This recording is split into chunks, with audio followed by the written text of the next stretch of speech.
Hello guys, my name is Mariangel Jaspe. I'm from Business English 2, and today we're talking about something really important. Something that you actually have to keep in mind and never ever forget. And why? Simple. Because it will guide you throughout your business life. It'd be like your motto, you know?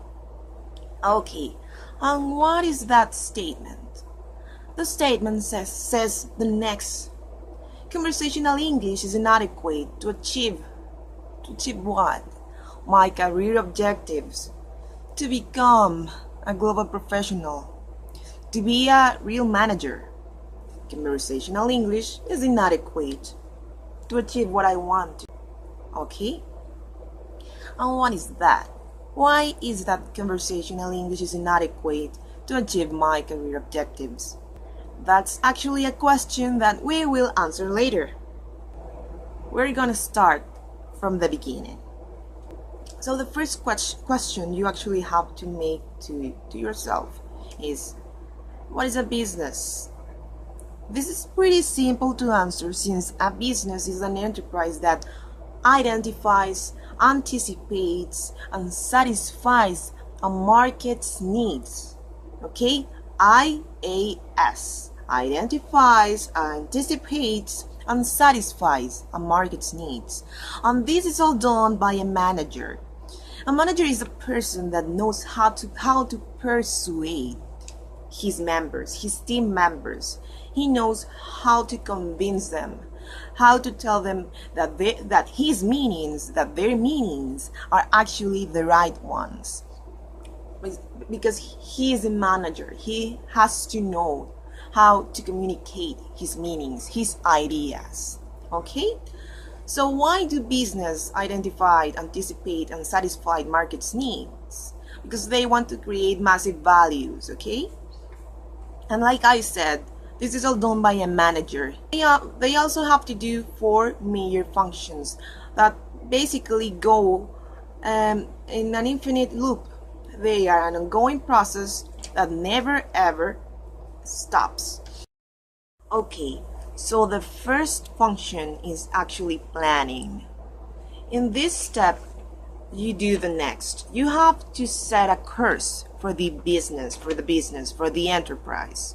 And it has 3 levels. The first one is a strategic one, which is a long-term planning in which you have your mission, you have your vision, and you set the goals that you want to accomplish in the enterprise, okay? It usually needs like 10 years. It's done in a decade. Next, you have the tactical planning, which is a mid-term planning in which you have the supervisors involved, while in the strategic one, you have the CEOs involved, the top heads of the company. And then you have the operational planning, in which you basically only have the day-to-day work, where you have the normal workers involved. Okay, next you have the organizing, in which you assemble, and you have your structure. In here you align your resources. You have your line of command. You do the staffing. In here you do the task allocation. In fact, here is where you have to tell people what do they have to do. Okay. The third function is called leading, and in here you align all the efforts towards one specific goal. Okay.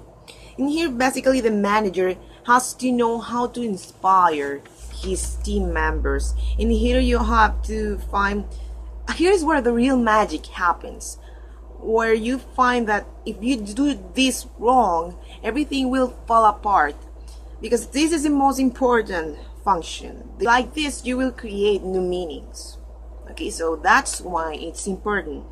Now, the fourth function is controlling, and in here basically you do the evaluation. Here you check if everything is going okay, if people are actually doing their work, and in fact you use the key performance indicators, so you really know with numbers if people are really doing what they have to do, the job you assign to them. So this is the essence of management. What's communication? You can say that is a process in which two or more individuals use symbols in order to create and interpret meanings, right? You can say that like is a motion, a simple motion, but it really is not. Not if you really use the constitutive view of communication. That is the one you have to use when you are a manager. If you want if you want to stop using conversational English, so you can stop using an inadequate English. Because when you use conversational English, you're actually using the informational view, which is only used to share basic information, and basic info sharing is not enough. You have to use your constitutive view, because with this you will achieve more complex goals.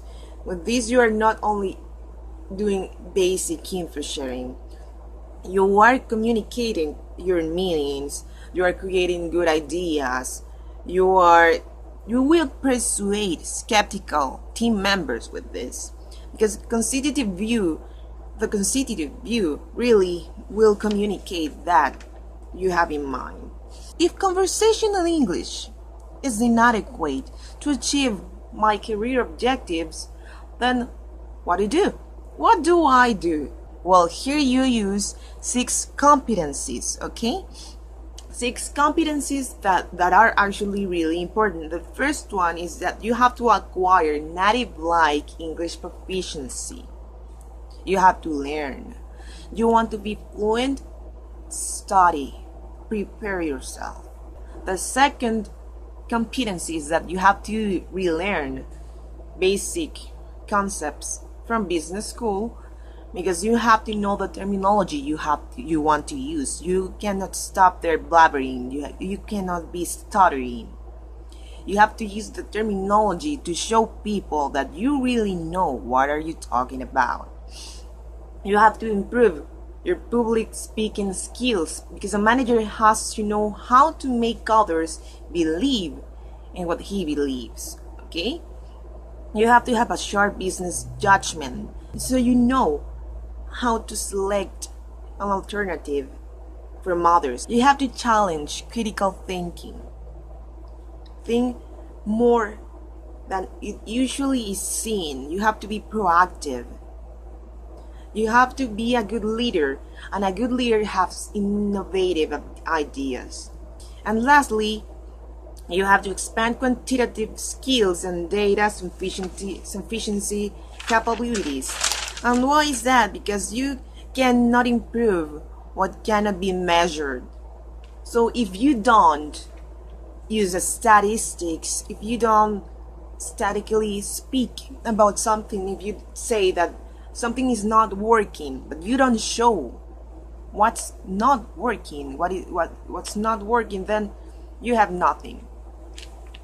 So we have a special case here. We set as an example the ALDI's case, which is a pretty important business case that will make us understand and will guide us in this whole process, okay?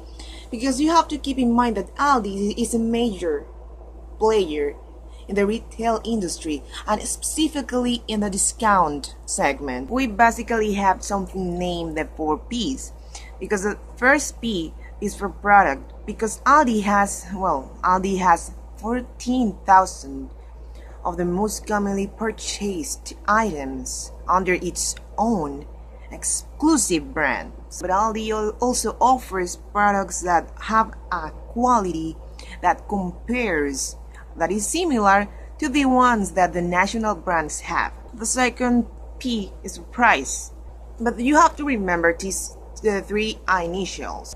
The first is P for penetrative, since they have low prices that are there in order to increase and to achieve market share rapidly. The second initial is C, competitive, because while they charge low prices, they can be more competitive compared to other brands. And S, it's for strategic, because for customers, or in order for customers to be willing to pay more, they have specific features in their brands, in their products. Third P, if it's for place, because the ALDI is located in places that are commonly visited by other people. And the last P is for promotion, because they basically do self-promotion, having these lower prices. And that's basically everything we have to know about this, about the ALDI's case, about why conversational English is inadequate to achieve my career objectives. And that's it.